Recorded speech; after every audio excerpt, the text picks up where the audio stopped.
Hey kids, do you like professional wrestling? Well, we like professional wrestling too. This is Shake Them Ropes. I am Jeff Hawkins. He is Chris Novembrino. Thank you for all your well wishes after my Bengals won their first playoff game in 31 years. I almost froze to death in Cincinnati. It got cold, and I didn't realize how cold it was. But I went to the game with friend of the show Sean Ross Sapp. That was a blast. Also, Nick Hester, who's a friend of Sean's, and also a friend who listened to me at Fightful, I think here. But no, thanks a lot. Attention must be paid. Meat Loaf passing away of COVID-related symptoms at the age of 74 today. Professional wrestling connections, though. There, I had forgotten about that appearance on Raw with Randy Orton. Chris, I sent you today. That was interesting. Took an RKO like a champ, but here's the one that I had completely forgotten about too until later this evening. Was that Meat Loaf was involved with the wrestling album from 1985, and that was through his connections with Jim Steinman, who was a producer on the thing, which I did not realize. The producers on that, Rick Derringer of Rock and Roll Hoochie Coo / Demolition Theme / Hang On Sloopy fame, Dave Wolf, who was Cyndi Lauper's manager and boyfriend at the time, Cyndi Lauper under the name Mona Flambe, and Jim Steinman were the producers on that thing. And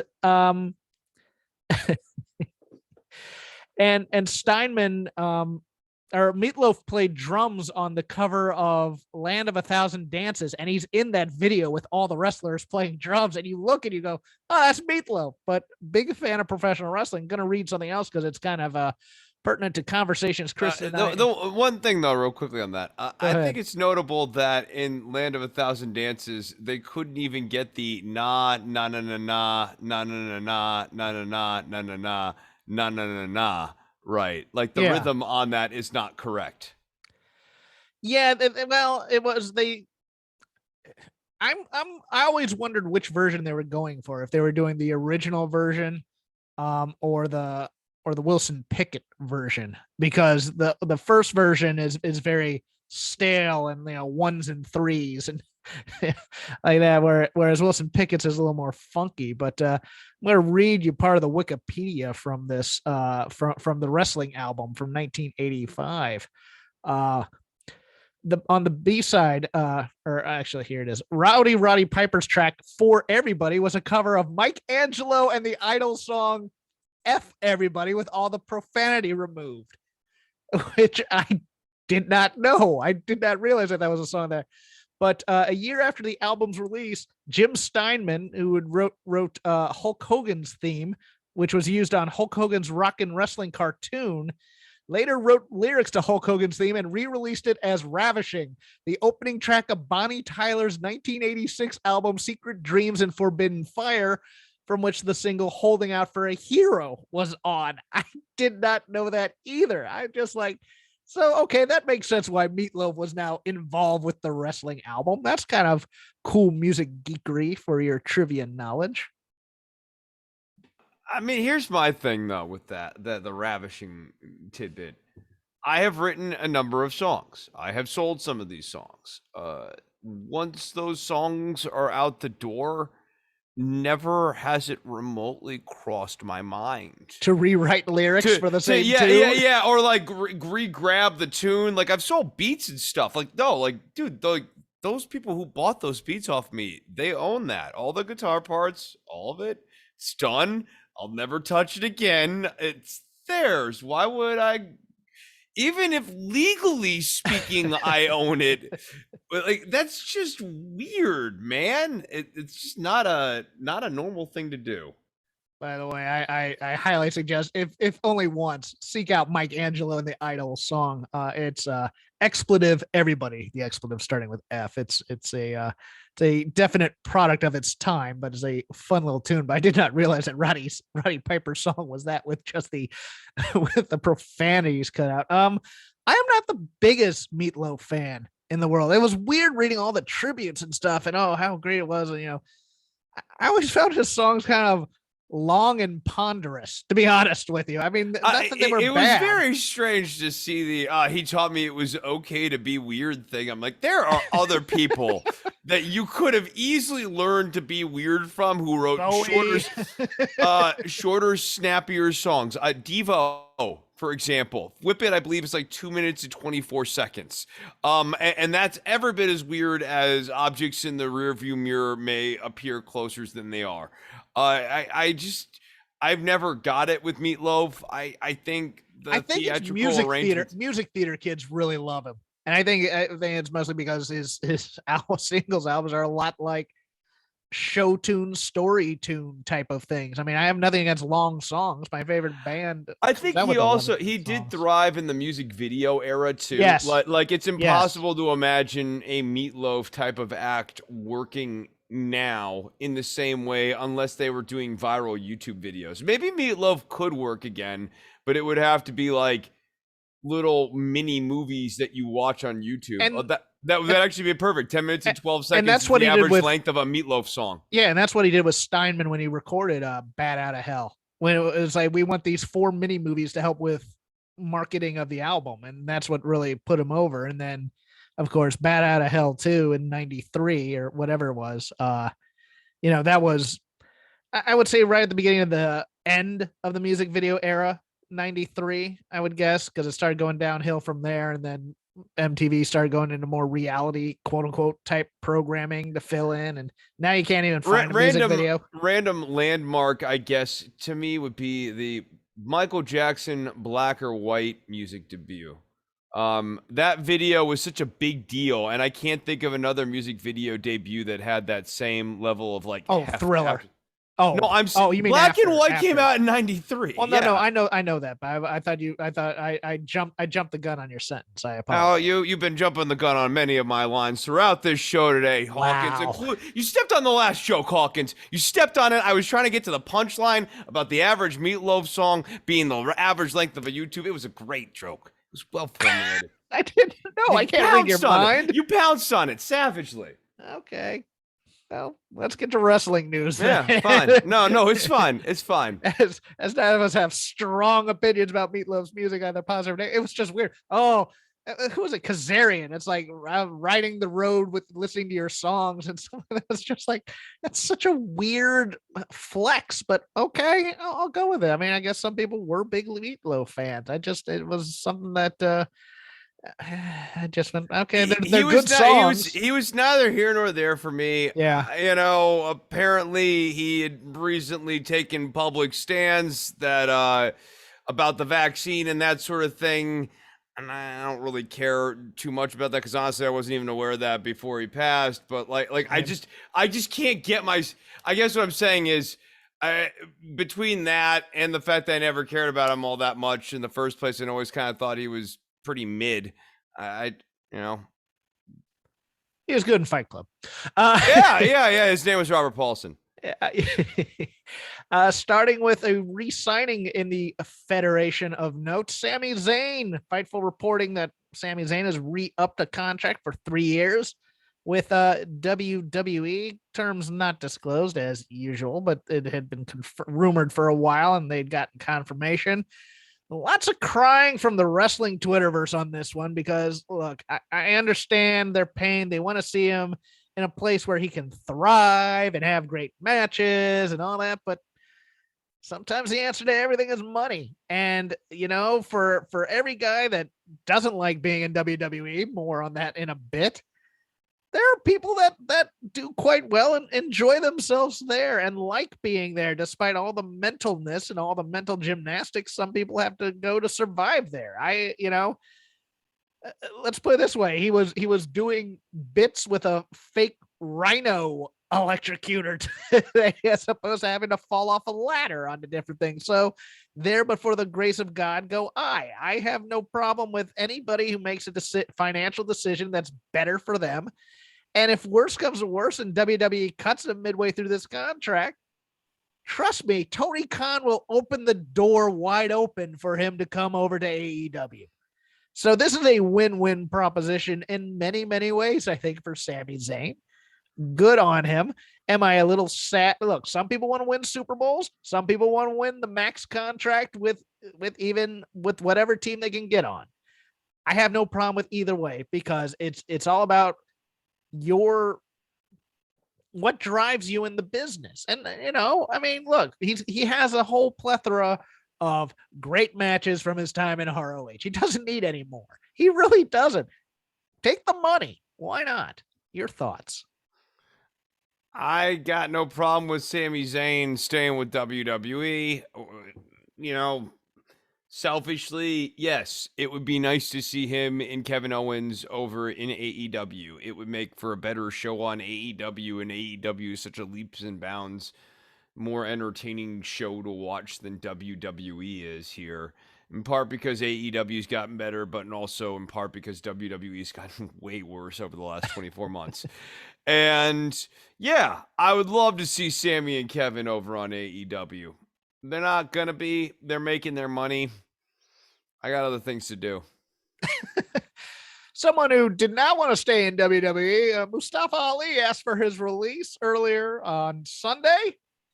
By Wednesday, it had been denied, despite quote unquote cost cutting measures. Apparently, the crux of this argument was Ali had pitched a gimmick, which I was told, and it wasn't a bad gimmick. It would have been very, very interesting. And then Vince countered with one that, knowing Vince, let's put it this way: Ali said he was uncomfortable with doing it.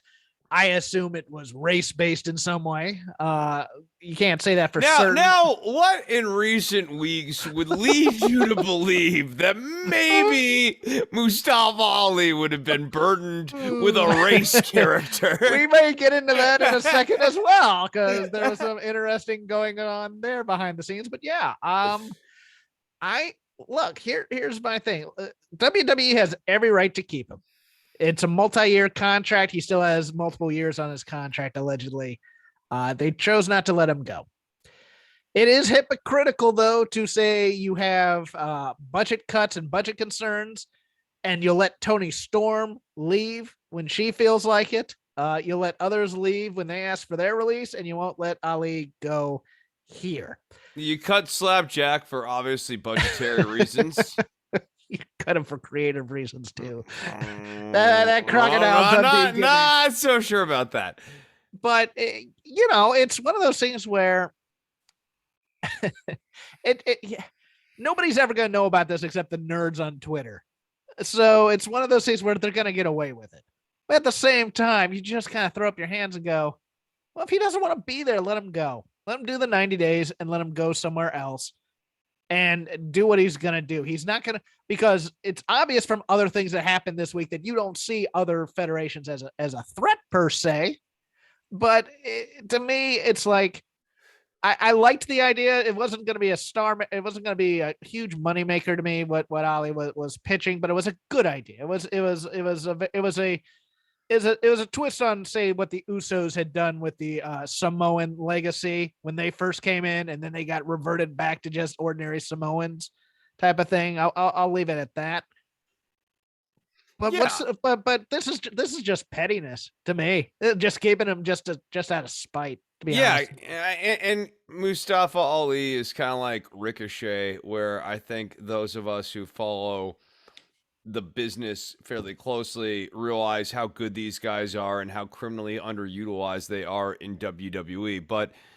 And also how many great pitches he already had. I mean, he had the cop story. You could have just used his real story. Yeah, that's the other. And if you know the actual number of solid pitches that Mustafa Ali has had to try to monetize himself, here's the thing where I really feel for these guys. And this is why Mustafa Ali's like, I want to release. Their ability to monetize themselves is only as good as Vince and creatives like willingness to go there. So like when Mustafa Ali wants to sell t-shirts, he's only going to sell t-shirts by being able to do storylines that move units. And so when Vince nerfs him on story 1 and story 2 and story 3 and story 4, how's this guy going to sell t-shirts? Retribution t-shirts? No. Like, that was never going to take off. Slapjack jokes aside here. Like, you weren't going to actually move units like that. He needs a story where he can connect with crowds so that he can make the most amount of money.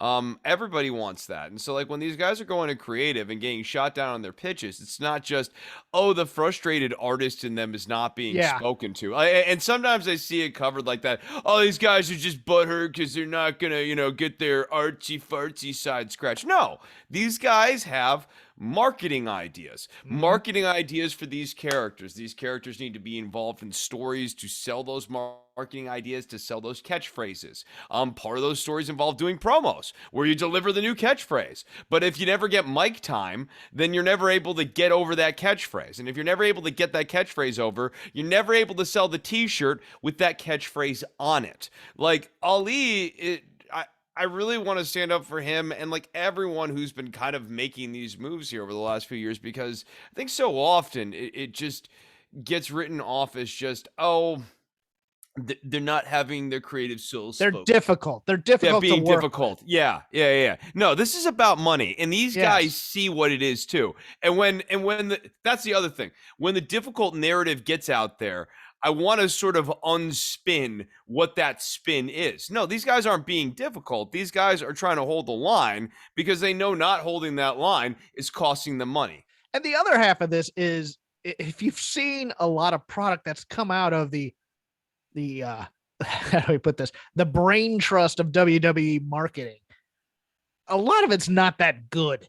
So it's a blessing when people have ideas to run with it. They think they can sell t-shirts and masks and stuffed animals and things of that nature, as opposed to, say, a word in some font, that nobody's gonna want to I mean, wear just after not 2 to jump days. entirely ahead here, but like, should Walter, if pitched that name, just sat there and been like, "Ah, you know what? Fine, I guess I'll take the U-boat captain's name. I'll be a former. Let's I'm going to be a okay. former Nazi." Let's Like, tell the story. or should Walter in hypothetically go, "Hey, you know what? I actually think being named after a former Nazi is a bad thing, and I don't want to do that for my marketing." Go If ahead, you've been Jeff. living under a rock for any reason and did not know this, yes, Walter, the WWE trademarked the name Gunther Stark earlier last week. And the target was going to be Walter, who was then known as, who was later rebranded on NXT 2.0 this week as Gunther. Well, turns out that Gunther Stark, should you Google that name, is a rather infamous U-boat captain during World War II for the Nazis.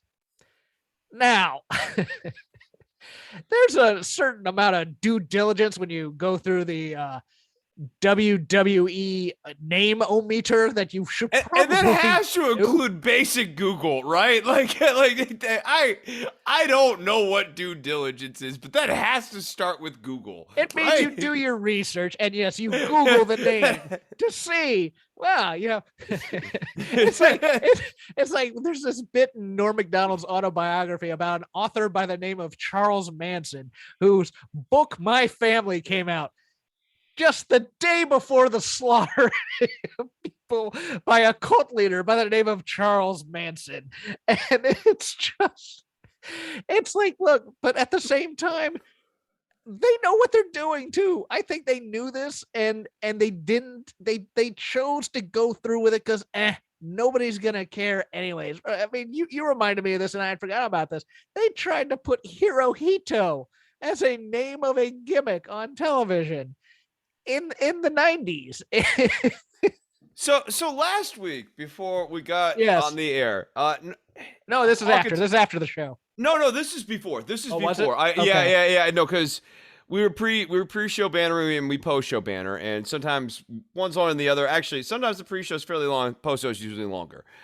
We were on pre-show, and I was like, We're talking about Saudi Arabia. we were talking about Saudi Arabia, and we were talking about Meltzer's joke about Saudi Arabia and Auschwitz and everything like that. Yeah. And whether or not it was tasteful, like, because we weren't going to do it on the air or whatever. And so I was just giving my 2 cents, and I was like, I wouldn't even know how to broach this on the air, ironic, as I am now doing it. But I was like, look, I don't know this to be true because you can't possibly know this to be true because it's counterfactual. But I know for a fact that if Vince McMahon was running a wrestling promotion in the 1930s, he absolutely 100% would have ran shows in Hitler's Germany. Yes. Not a doubt in my mind. Yes, And he would have. this is last week, mind you. And I didn't want to mention that on the air because last week I was like, oh, that's a bit far-fetched. No. No. Like it wasn't even far-fetched. He would have come to him after the Berlin Olympics, after Jesse Owens waved and go, hey, you know what? I got a way, to really get your people happy again. You're gonna love this Robert Lashley. He's huge. No, remember? I was gonna say it was gonna be Walter versus like Cheeseburger. Yeah, that's right. Well, I initially I pitched Gunther Stark versus Robert Lashley in 1938. Yeah. Of course he would have, but my God, I mean, this is just. Look, the Imperium stuff as it is with Ring Conf is a bit too on the nose for some people as well. And this is the first week where I actually kind of was like, oh man, I wonder. It reminded me of like when Chappelle walked away from doing the Chappelle show, like in the 3rd season or whatever. One of the reasons they cited at the time was like he got uncomfortable because he started realizing people were laughing at the jokes in ways that he wasn't comfortable with. And he started realizing that like what he thought was funny in it was not necessarily what other people thought was funny in it. And like what he liked about it was not necessarily what other people liked about it. And this is the first week where like watching Imperium, I had that same vibe of what I like about these guys is like, yeah, okay, like they have that German level of seriousness or whatever, that European level of seriousness, but like you need just heels with gravitas and self-seriousness and self-importance. And gym school bullies. Yeah. And like class gym and class like, bullies. Yeah. So just, they bring a certain thing that is missing from wrestling, that's timeless, that has nothing to do with politics or fascism. There's a slight bit of jingoism in there because they're foreign, but other than that, a slight bit of jingoism because they're foreign. But like, I mean, that's the same classic like austere German thing that's always kind of but it's a good kind because it's in their self-seriousness. Yes, and like also, I mean, people could cheer for Imperium still, right? Like I cheer for Imperium. I love that too. Yeah, they've worked his faces and stuff. This is the first week when I was like watching them where I was like, do like Vince and other guys in creative go like, hey, I kind of like the Nazi thing they're throwing off here. That's totally Bruce. Yeah, well, I mean, you've got Saray coming back as a Japanese schoolgirl. What are we doing? What? Okay. Old Mafia Pizza's getting more mic time. We have the axis of evil right there. We have Japan, Italy, and Germany. We can have World War II again. You know what we need to do? We need to repackage Otis as Wrestling Churchill, and then he can beat the Axis. And maybe we get a guy in a wheelchair who comes in with a long cigarette holder. And all of a sudden, the Stalin guy, who's kind of the tweeter of the group. Never quite know who Stalin. Can't really trust him. But he's on our side right now. That's got to be Orton. Yeah, Orton as Stalin. Randy Orton and his new facial hair are the. And then afterwards, he turns on everybody and Garricados him. Oh, you knew it! You knew it the entire time. Orton really is perfect for that casting. Oh my goodness, I can't.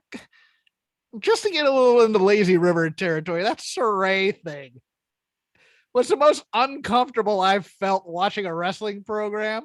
And this is the same week we had the Nazi. Yes, in the same week we had the Nazi. And maybe it's because of the Saray. If it goes to certain proclivities Jeff may have at times. But at the same time, it's just like she came in super serious, super athlete, and now she's been reduced to a combination of porn fetish and Harry Potter, and you're just like, oh my God, what have they done to this show? And while I enjoyed the Karen Q gimmick last week, this week was bad. This week was bad, but then also with Saray, it's like, oh, are you like looking at all of the people from the Asian continent and going, they need a zany gimmick of some sort? Oh, and just to circle back to Gunther Stark, This is a company that hates having repetitive names, and we already have Zoe Stark on the roster too.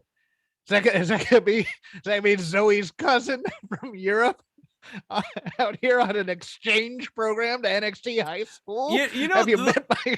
I actually think there is like a 30% chance that initially Gunther Stark was proposed by like the dopey like WWE naming generation system where like Right. Stark or rugged or rigid or like these are the type of last names that people have. You know, like Joey Rigid or something like that. But like, Walter is German. He can't be Walter Rigid because then you wouldn't actually convey the Germanness. And even if he was Walter Stark, that's too not German. So he needed to be Gunther Stark. He could have been Walter Austere. That's a little French sounding though to me. So you know, Stark. I think that like there's a decent chance Goldschlager, just like yeah, a bunch of German booze and pick one. Gunther is such Schlitz. like a lazy German name, right? Like they didn't even come up with Klaus, you know? Klaus. Klaus Stark would have been fine, but like I bet you someone didn't like Klaus. I bet you someone was against That Klaus. sounds too German. Yeah, too German. Too ethnic. Bring too it ethnic. down. Bring it down. That. Put on Gunther. Gunther. Good Lord, have mercy. Let's get back to the news somehow if I can get there. Oh, interview with Scotty Too Hotty, former NXT coach, describing the. This is the other part of it that's just driving me nuts. Describing the behind the scenes thing back there. They were told that coaches had to start wearing business casual again to work, cut their hair, and dye the gray hair out of their beard so that they could look younger when they're not even appearing on television. What? What are they doing?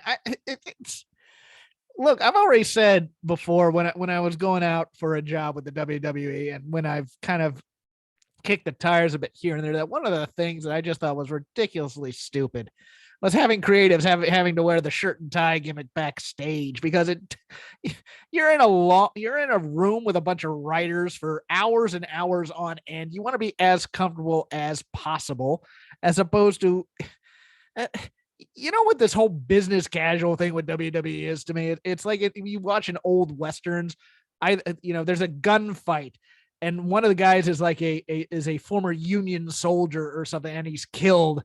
And then either the town drunk or one of the bad guys flunkies dresses up like the soldier and wants to be is marching around like he's worthy of the same respect as the Union soldier. That's what this is to me. It's just a power move in so many ways when there doesn't need to be a power move, when it's a creative endeavor.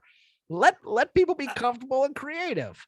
Right. I mean, I think a lot of times dress codes are really about power control. It's not to say that there shouldn't be dress codes. There are certain industries where you need a dress code. And there are certain circumstances too. Like, I mean, like even in my own industry, there are certain gigs and stuff where you need to wear a collared shirt and you need to wear a tie. And like, yes, I have slacks and ties for those sorts of occasions or whatever. But I think a lot of times, like, for example, in an office, having a dress code, especially in the year 2022 for kind of a more laid back sort of office, or a more laid back sort of environment, that's just a way of putting a thumb on everyone's head and keeping control on them.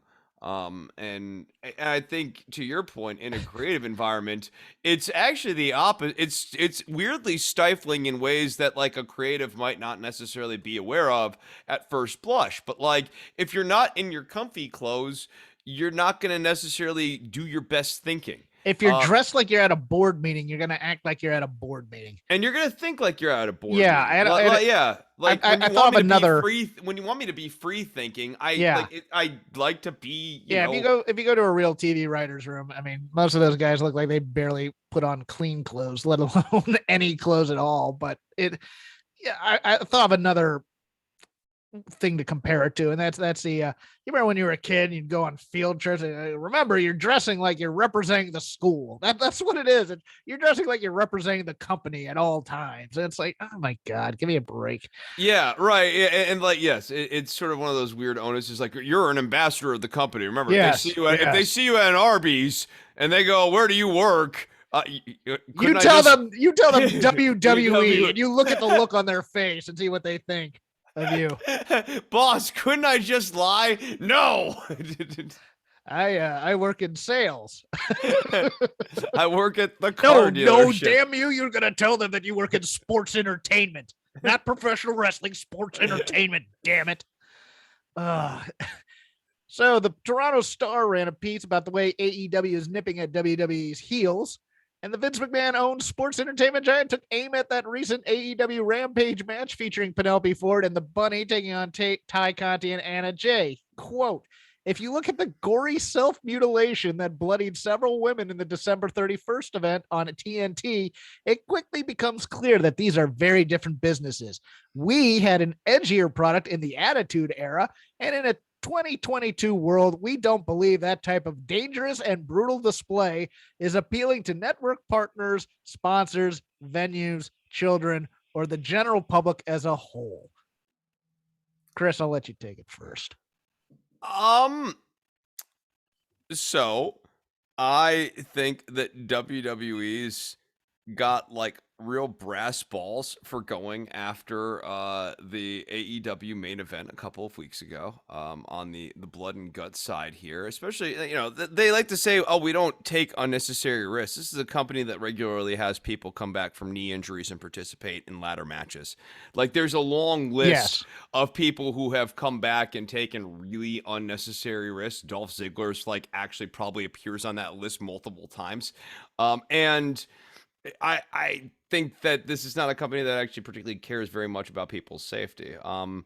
Meanwhile, in terms of presentation of women, like, yeah, okay, it's like, let's talk about that now. You're right. AEW and WWE, the presentation of women is stark, right? WWE, Gunther Stark, even, yes. Yeah, you could say it's Gunther Stark. It's a fun adjective to describe. I had to think of like what the definition of that is, but it's like one of those German constructed words to describe like a discrete event. It's very Gunther Stark. And WWE, like, look what they're doing with Liv Morgan. Look at what they are doing with Bianca Belair. Yeah, no, you're not getting your women over. Yes, your women wouldn't participate in some of these blood and guts matches or whatever. Okay. And you know, I'm not gonna condone like Moxley dropping an F-bomb to open up the show. On one hand, part of me was like, rock on. On another hand, part of me like gets that like that's potentially problematic and like you can't do that. So I get like where WWE sees their little lane of attack here. But dude, they're so bad at presenting women. Like, listening to them talk about the appropriate presentation of women is like listening to a blind man describe the sun to you. It was shrewd, and I'll get into that. I agree. This is a company where women wrestlers, in order to be treated like women wrestlers, basically had to drop on their hands and knees and build up the developmental company to the point where they would be allowed to do it. And then the main roster took notice and then allowed their women to be professional wrestlers, which is all the women want to be, really. A lot of these women that are in wrestling right now, they don't want to be booty models. They don't want to be, you know, TNA doing lingerie, panty fights, and all these other crap gimmicks that have been around there through the years. But really what this was, I mean, for all the hypocrisy, and there is plenty to go around here, this was a shot across the bow at advertisers and ad buyers, who are the most nervous people in the world about putting their money and putting their ads on quote unquote controversial products. It happened with the UFC for the longest time, where the only sponsors they could get were things like Condom Depot, because everybody was frightened by the violence of the product. And part of that was due to WWE talking about, well, we're different products, blah, blah, blah, blah, blah. Look at how violent they are. You shouldn't be look, come over here, Snickers and Mountain Dew and Sunny Delight and all, whatever. You look like you're about to say something. Go ahead. Yes. Well, if they hadn't had that last little rejoinder at the end of the statement, I think it would have been perfect, right? Like it started losing steam when they're like, and audiences. Audiences are actually the one group that seems to not be so affected by this. I get the whole let's go after the networks. Maybe this will make networks skittish or whatever. But WWE over the last 20 years since you moved away from the more violent product has been experiencing a steady decline in viewership numbers. Yes, that's not necessarily tracking with stock price. So it goes sometimes. But like the actual viewership numbers continue to decline. And this week was notable in those declines. Well, and therein lies the answer to the this is the way that AEW should counter this. Grow your audience. Because if you're winning, none of the advertisers are going to care. The advertisers are going to want to be on the number one show. And if you're the number one show and they're the PG show and they're second place, nobody's going to care. That's the other thing, right? They're scared. I think that's, you say this is shrewd. I actually think this is the first time that we've really seen them start to feel their cage being rattled. They didn't view themselves as being in a Wednesday night war because they didn't actually view AEW as real competition. AEW now, during that time where Vince didn't consider them real competition, has started to become real competition. And their viewership numbers are moving in the right direction, and WWE's viewership numbers are not. And this week in particular, it was in the 1849 demo, they actually beat WWE straight up. That was going to be my next story. To finish this, AEW Dynamite viewership on 1/19/22 drew 3-month high, beat Raw in the key demo by 1 point.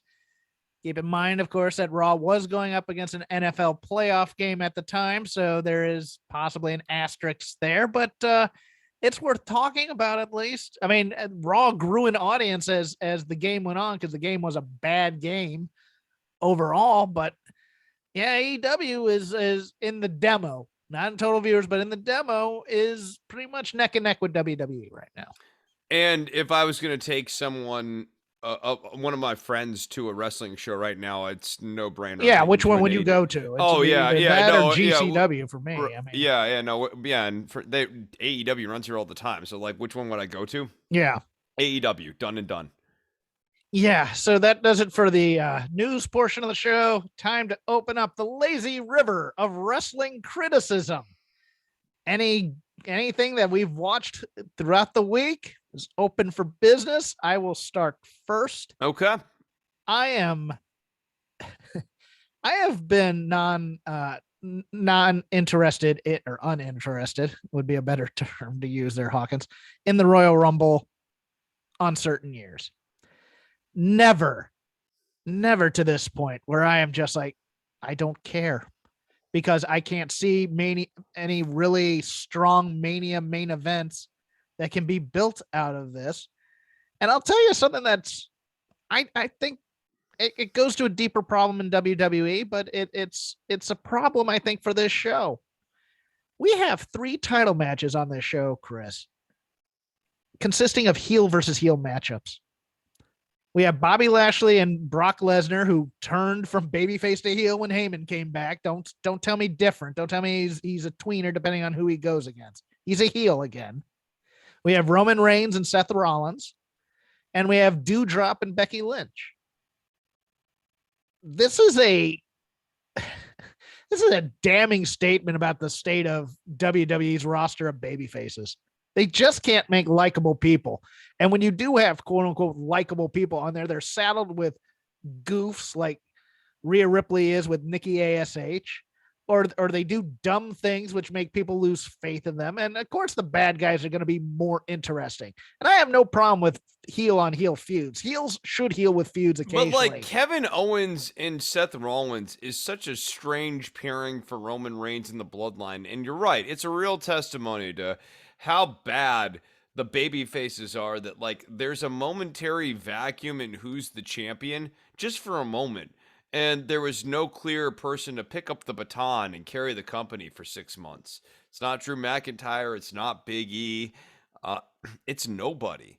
Uh, I'm with you. This Royal Rumble is perhaps one of the most boring of all time. Even watching that package tonight where they were like explaining the Royal Rumble in agonizing detail, and then they started announcing like who are some of the big comebacks, and like the big names coming back are like, oh wow, Lita, oh boy, can't wait to see what Johnny Knoxville is gonna do in the Royal Rumble. Maybe he'll win it. Maybe Johnny Knoxville will go on to face Brock Lesnar at WrestleMania. How exciting that would be. Yeah, With the and here's taser. the other problem is I think they're going to be relying too much on surprise Yeah. too. Like the women's rumble, I am dead certain that the winner of the women's Royal Rumble has not yet been announced, or is not yet been announced as being in the match yet. And I have two people I'm thinking of that I think could win that. In the men's Rumble, you look at that lineup. Yeah, you're gonna have the Zayn Johnny Knoxville comedy spot. You're gonna have, you're gonna build your B feuds for WrestleMania. But who are you looking at in that lineup and going, that's a guy I want to see go up against Brock or go up against Roman at WrestleMania? I mean, it's just got to be Big E, right? Like that's got to be the guy. Or it's a see, I I I was thinking almost for the longest time, but then they turned him heel. I was just like, well, that'd be another heel versus heel. Might be Big E. I don't know. I really don't Well, know. to that point, Why would you I get think behind Big E at this point? one of the biggest problem, and we talked about this last year, but like this year is even more true, is the whole joy of Mania season is this should be a 16-week narrative journey. Yes. And they've just completely moved away from that. It makes it completely unrewarding to watch the Royal Rumble because this should be like the first important chapter. Or like, this is like chapter 3 where stuff really starts happening. Chapter 1's right after Survivor Series. We start setting the table for the Rumble, who's going to be in it, who might be a title contender. We should be coming up at this big, like, oh, I can't wait to see who's going to win the Rumble. And I'm like not excited about the Rumble Well, in the slightest. you're younger than I am. That's true. Obviously, Yeah. most people are. I'm as old as dirt. So let me posit this to you because I've watched every Royal Rumble since the inception in 1987, I think it is. And for me, part of the joy of the Royal Rumble was buying into the thought that if some goof drew number 29 or number 30, that they had a shot at winning this thing. And when they brought in the you can main event at WrestleMania stipulation for the Rumble, it killed a lot of my interest because I think it came during the Attitude Era, towards the beginning of the Attitude Era in that time. And so you knew it was always going to be Rock, Austin, Undertaker, Triple H, or something like that. And it made it a lot less fun for me unless you had just an all-star 30, world champions from different federations coming in to fight for the chance for a world title type of thing, which has only really kind of happened once. I think it was, 92 was pretty close to that because they had the underrated part of the 92 Rumble where Flair won the title, where, the belt was on the line in the Rumble, was like that mid part of the Rumble were all guys who Flair had history with in other places or even there at some point. You brought out Greg Valentine, who was his former tag partner, Tito Santana, who he fought against in NWA and also in WWE, Kerry Von Erich, the famous, match in Dallas, all those other types of stories. They've never really, part of the problem with the Rumble now is there's not a real compelling through line a lot of years. Some years they get it. Like the year of Punk and the Nexus was kind of interesting in some ways, where he was using them as his soldiers to throw people out, and then Booker T came out, and then they had that stupid thing with the core. But Daniel Bryan's was interesting. Daniel Bryan's was like a true story. Like the Yeselmania was really the last real, I guess. Kofi Mania was kind of close to it, but like Kofi Mania was really just like a rehash of Yeselmania. Did Kofi win the Rumble? I can't remember that. I remember. Yes, no, he did. Because like it was like kind of like the fruition of his career of daring escapes and never touching the ground in the Royal Rumble. Okay, because there were times where they teased us, like the Rumble I went to in Philly with Rob McCarron. That was the year that Nakamura won. And he chose AJ Styles, and we were gonna get the greatest WrestleMania match in history. It ended with like a kick to the balls, and you're just like, oh, F that type of thing. But yeah, overall, I'm looking at this roster up and down. Maybe if you threw me for a loop and put Braun Breaker in there and you won it, maybe then it's just like, okay, this is kind of interesting, but the mainstream WWE audience wouldn't give a crap because nobody watches NXT anymore for a good reason. That show's become unwatchable. And I'm sorry, Braun Breaker's okay. He's okay. Yes. He's not. He's okay. Hook is better. Like Hook has more. No, and I'm not like saying this is like a Hook stand. I like Hook has more things going in his act right now than Breaker does. Yes. Breaker doesn't have a promo. Breaker doesn't have a super long match in him. The suplexes are real nice. Hook's suplexes are real nice. I think Hook's better in terms of moving around the ring and actually like the going at kind of the motions of being in the ring command stuff. Breaker doesn't have that yet. There's a lot of stuff where Breaker is being really overexposed right now as being the NXT champion, and I think calling him up right now would only further overexpose this guy. No, they're gonna call him up for the Rumble. They're gonna eliminate him. That's their move. They always call one or two guys from NXT up to be, oh, this is your chance to be in the Rumble, and they make them look dumb, like Rusev. The first time he was in the Rumble, man, it was just like, oh, he's a killer, and then it just made him look stupid. And then it's like, well, what can we do with him? Your turn. We talked a little bit about this before the show, but I'll mention it again. Jade Cargill stinks. She's not good, and this match tonight was even more of Cargill lost in the ring. Little background for those: we recorded on Friday night, so this is after Rampage. Jade Cargill versus Anna Jay for the TBS title. Yes, Jade Cargill versus Anna Jay, particularly towards the close of this match. Two ring generals right there. Jay, for her credit, she handled the important part of the match fine. Yes. Cargill goes and gets her up in whatever the slam thing is. She gets out, slides under the legs, kicks out Cargill's legs, puts her into the Queen Slayer. Everything that Anna Jay had to do there was fine. This might have been one of my favorite Anna Jay matches out of her personally. I didn't have a problem with Jay's performance in this match. Right. This is all. But you are Cargill. Correct that Jade was lost at times. Dude, like the kicks still stink. Like her pump kick is so bad. It doesn't do her any favors. It doesn't make her look dominant. And like the whole reason Cargill should be doing a pump kick is because that pump kick gets really good high extension and looks really clean when shooting out. And right now, and this is like not this time, it's like every time. Her pump kick goes basically just shy of 90 degrees, and it's like a noodle when it extends out. Like this is not a formidable looking pump kick. It does not convey the size and the supreme athletic prowess of this monster athlete Jade Cargill. She looks lost. You know what drives me nuts about her at times, and I give her leeway. I get she's green. It's the fact that she's concentrating so hard to get the posing stuff down. Like when she was doing the 3 count thing, you could see she was going to do like the 1 and the 2 in the back and then flex for the 3. And she got the count mixed up with the ref. And that's just like, all right, look, stop the sizzle. Let's get the steak down a little bit more, just a bit, before we start worrying about the flourishes on our pinfalls and things like that. This was no bueno. She's the let's just see how this plays out champion. Oh, Kenny.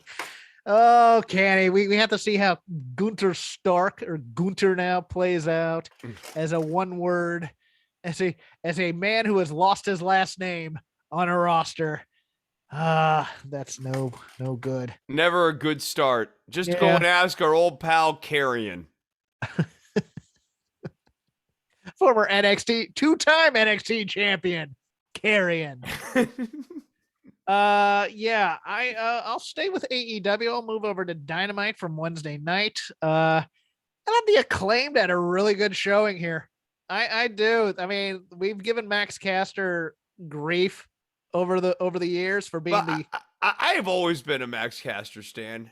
as a I'm a, wrestler or as a presence. Because as a presence, yes, as a presence. he's I've great. always said, yeah, I've always said he's got it. As a presence, he's great. But as a wrestler, he sometimes gets short shrift. I thought it was very good here. You know, Anthony Bowens is great as always.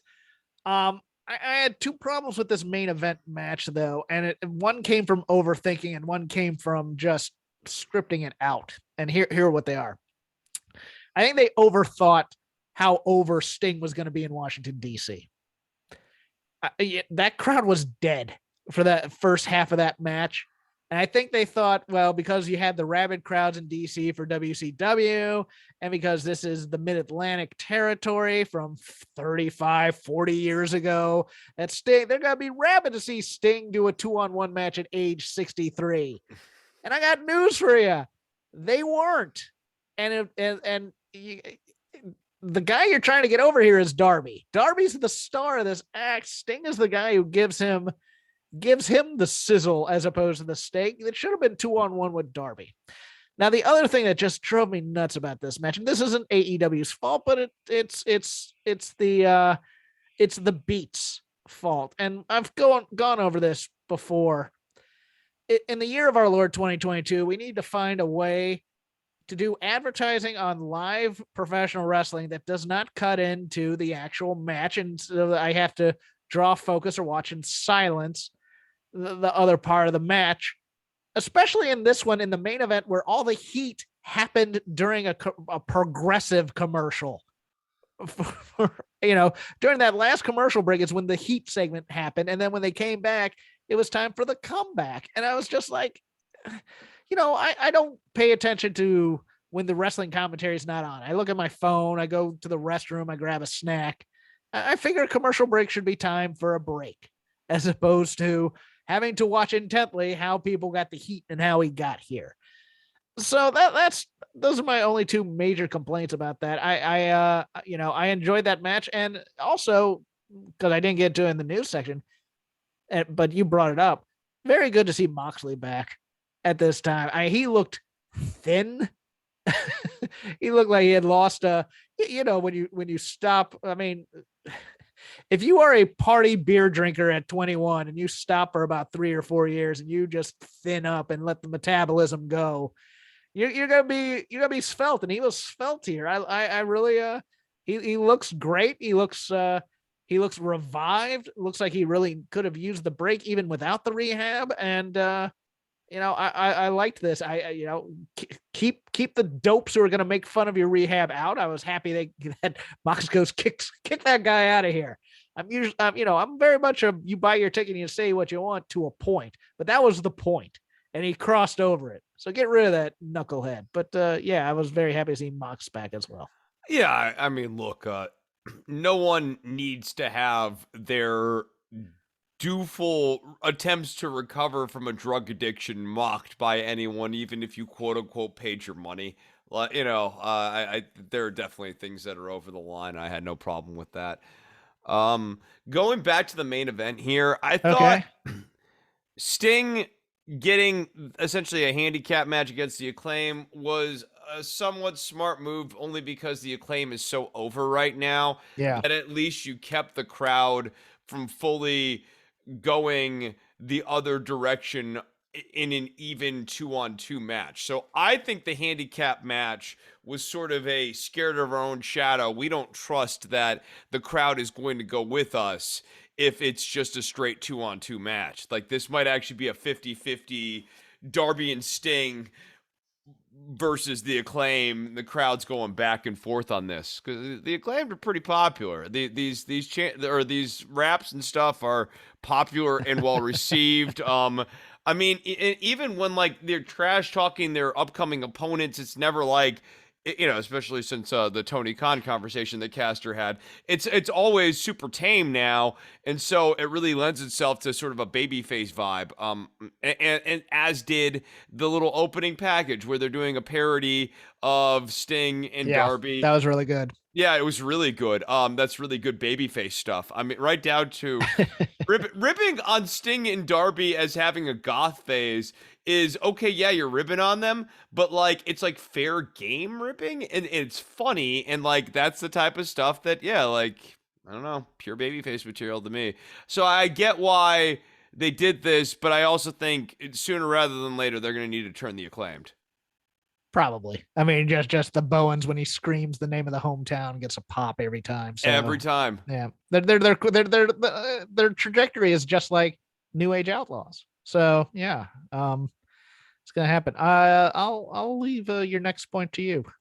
Okay, man. I don't have a ton to say about this, but my God, I just when I saw Lance Archer versus Frankie Kazarian, I Good. had Thank you. I had 'cause I have this on I my had list. I had the gentleman's 5 in my wallet for Lance Archer and Frankie Kazarian, which is to say I had 5 minutes for this match because we all know Kazarian's not going to win this match because Lance Archer's the next challenger for Adam Page. And this is an audience that you're going to pop them by referencing Starrcade 97 later on in the night. I think we know what the general wrestling IQ is of this crowd. Everyone's hip to the story here. So unless Frankie Kazarian is going to derail Lance Archer and buck our expectations in the first beat of the story, and the next title challenger is actually Kazarian and not Archer, which would have been an interesting and cool move and totally fine because it's not like the Archer title defense is a super important one. Kazarian would have been an interesting swerve. It would just put a little wrinkle in the story. Unless you're doing that, this should have been 5 minutes or less. I have no idea why this match went as long as it did, Jeff. And it wasn't bad, but it wasn't good. It's watching a Robert Roode match in the year 2019. Oh, that's good. Yeah. Yeah, totally fine. But I don't know why I'm watching 20 minutes of it or 12 minutes of it. SCU is no longer a team. Scorpio Sky and Frankie Kazarian are no longer a team. Frankie Kazarian is no longer the elite killer. Frankie Kazarian is now the heavy metal rebel. All right. Did not know that. Don't watch a lot of Dark, to be honest with you. So I didn't know that they had this rebranding. I understand veteran respect, but you're building up a monster for your world title guy. Frankie Kazarian doesn't need to go 50-50 with Lance Archer. A monster who people do not think is going to beat Adam Page. So what Correct. you really need to do is have him on a wild hot streak Yes. right now. Yes, you have to have him look like a killer so that we can doubt our doubts. That's now correct me if I'm wrong. Lance Archer's nickname, it's the something Hawk something or other, Murder. right? Murder Hawk monster, you say. Yeah. Who murders Hawks. Hawks. Which makes me a little nervous, to be honest with you. I actually, okay, so like I understand this a different way. I understand that like the creature name is Murder Hawk and that it's like a monster that is known as a Murder Hawk. Yeah, it's the opposite of Lady Hawk, if you remember that old movie with that'd be like Papa Hawk. Yes, I'm saying like Murder Hawk. Yeah, Murder Hawk's like yeah. But anyway, point being, like the Murder Hawk monster, veterans' respect should go out the window. Lance Archer should be doing what he was doing when he first debuted, and we really liked it. All those vignettes where he was just like tossing people around and stuff. That's the guy you need for this scenario. And if you don't want to use Kazarian for that, use somebody else. Use Fuego del Sol. Use a local enhancement talent. Just kill somebody. That's all that has to be done here. Is someone has to die at the hands of the guy with murder in his name so that we think that he's a credible challenger for your title. I am going to stay in AEW for my next point as well. I think respect must be paid. I know that we've trashed this person before and other critics have trashed him as well, but Shawn Spears was absolutely dead on perfect on Dynamite on Wednesday. the entire the video the super serious video package between him and Punk, him coming out, him pointing to MJF and look at me, look what I'm gonna do, and then just getting beat in 3 seconds like a geek.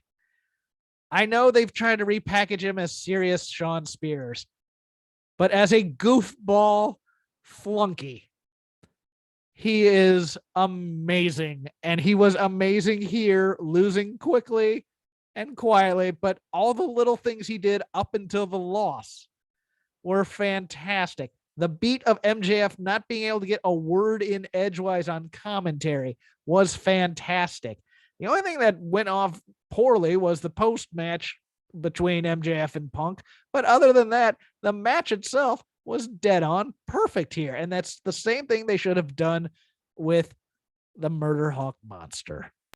Well, and the most important thing with the Spears thing is it makes the Wardlow encounter last week have additional heft too. Yes. But no, what really got me was Spears' entrance, especially in retrospect. He came in and did like the main event sort of level entrance. Yes, yes. This was Apollo Creed holding up the chair. Yeah, it was so good. It was so funny. The excitement he had in his eyes when MJF came out to watch the match. And, Dad, look at me. Dad, look at me. And just getting beat.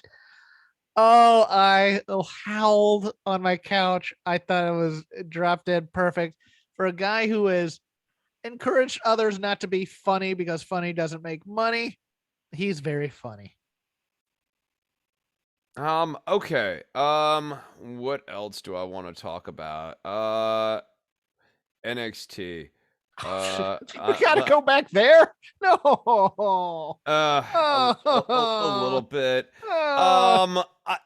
Look, I'm excited about the Creed brothers. I continue. They're like the one good thing in this. They need a finisher. They need a finisher badly. Yeah, like a good finisher, like a power double team finish. I mean, I do just like that they smash the shit out of people. Yes. But like, yeah, I'm with you. Like they need an actual but no, the Creed brothers are basically the only good thing in this company right now.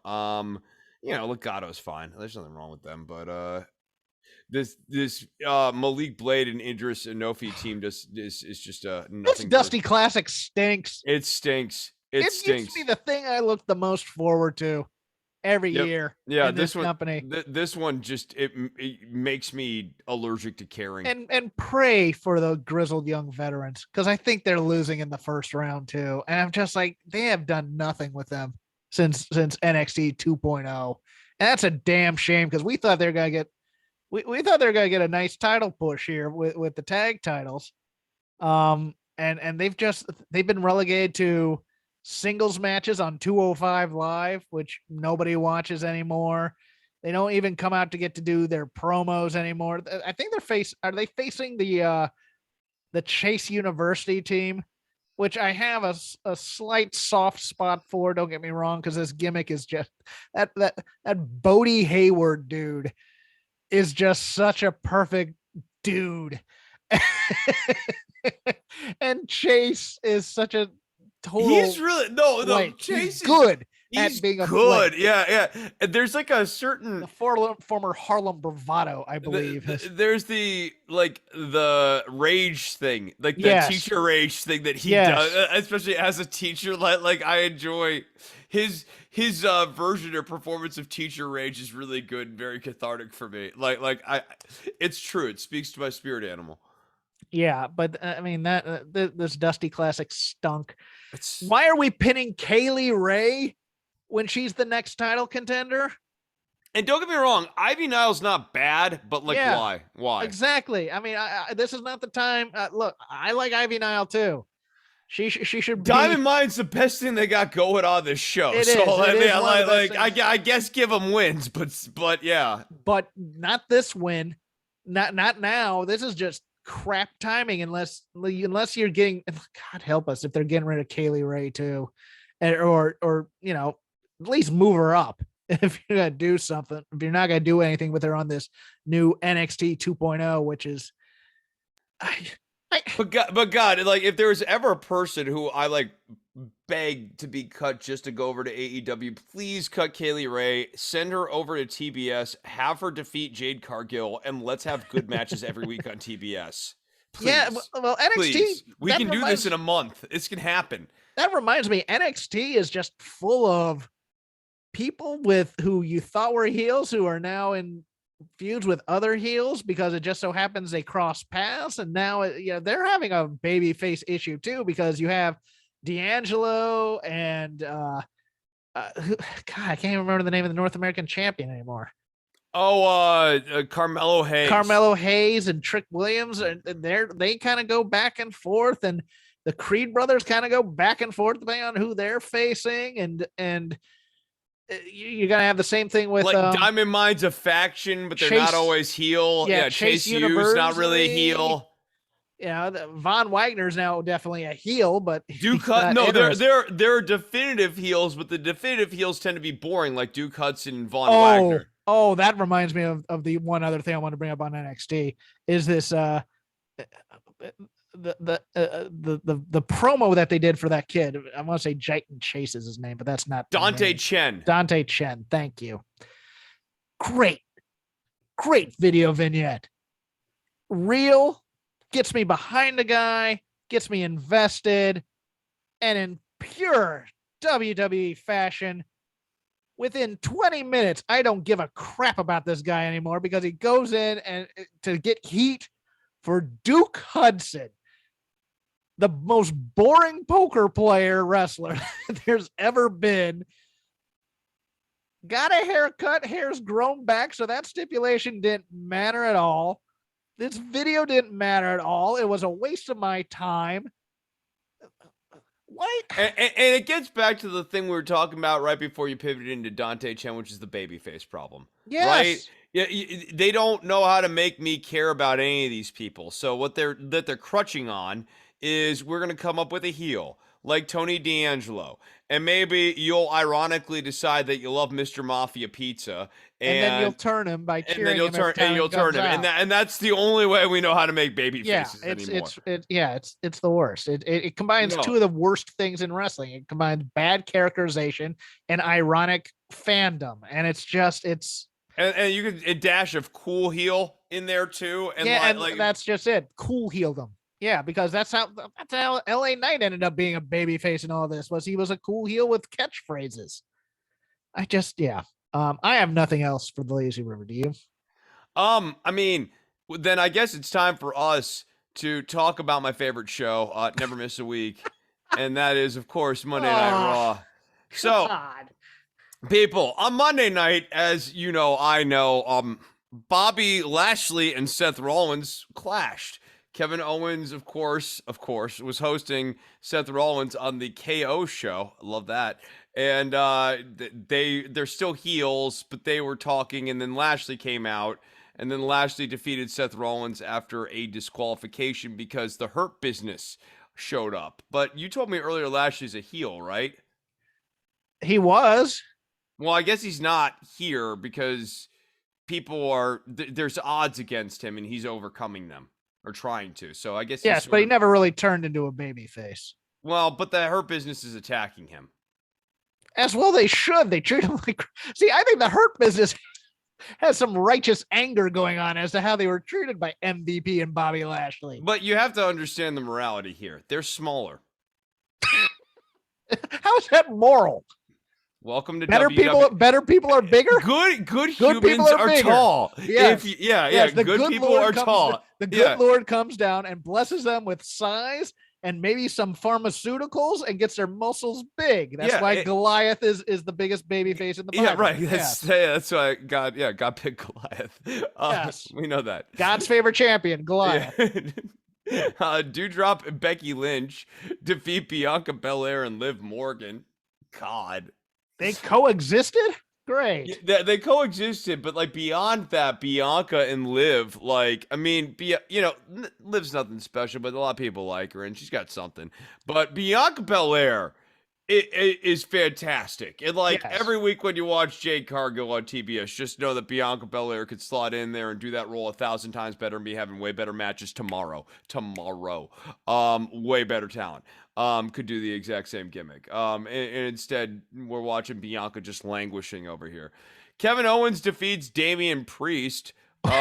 His first pinfall, by the way, since coming up to the main roster. Priest or Yeah, Owens? Priest. Well, Priest lost. Oh, no, I mean that's his first loss. Oh, okay. By pinfall. Oh, I see. And Owens faked a knee injury because he's a heel. Chad Gable hosted the Alpha Academy graduation ceremony for Otis. This can't. I mean, I didn't miss this. I was about to say, can't believe I missed this. I can't believe I forgot about this. Of course, I watched it. They're interrupted by Riddle, who pitched a rematch. But that's only going to happen if there's an academic challenge. Yes. Okay. So they're going to have like a quiz thing. A spelling contest, perhaps. Oh, good. Well, if it's weed related, Riddle will do fine. He'll probably get bong. Spell cannabis.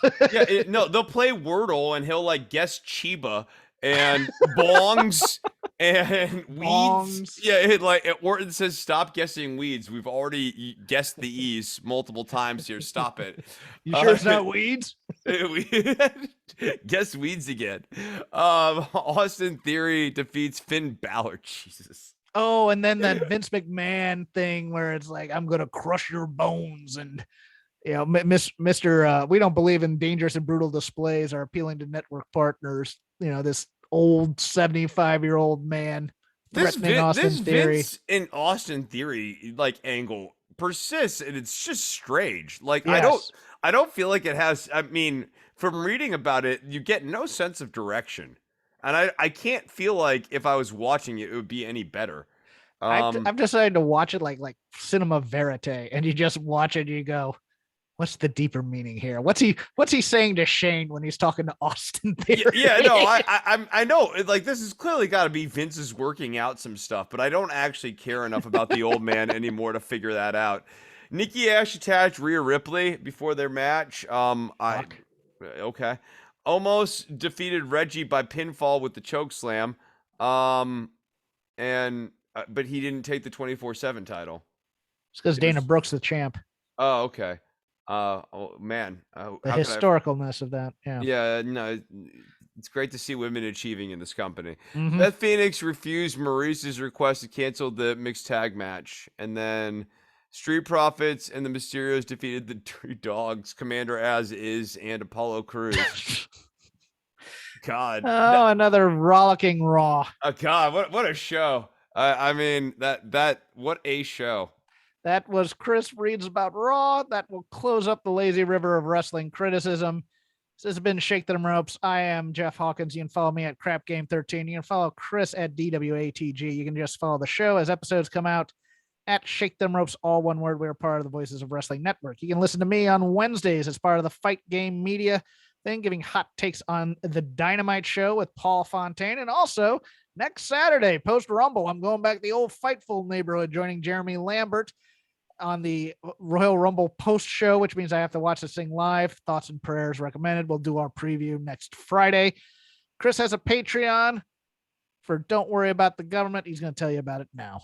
So if you are interested in seeing me talk about news and politics this week, I am going to recommend you go to bloggingheads.tv, bh.tv, and check out my appearance on Culturally Determined. I finally got to live a small but a meaningful little dream of mine from my early 20s of appearing on Blogging Heads this week, and I was talking about Thomas Friedman on Arya Code and Wade's show, and so I want to thank Arya for having me on. You can check that out over at BHTV. Don't Worry About the Government can be found at don'tworry.tv. A lot of news going on this week. I'm going to sit down probably on Sunday night and talk, take a look at stuff, Ukraine, the budget bills, and all the various things that are kind of moving and shaking right now. Obviously, the coronavirus as well. So you can see all of that over at don'tworry.tv. You can go to patreon.com/DWATG, and you can follow me at DWATG on Twitter. Next week, Royal Rumble preview, and hopefully no more Nazi characters.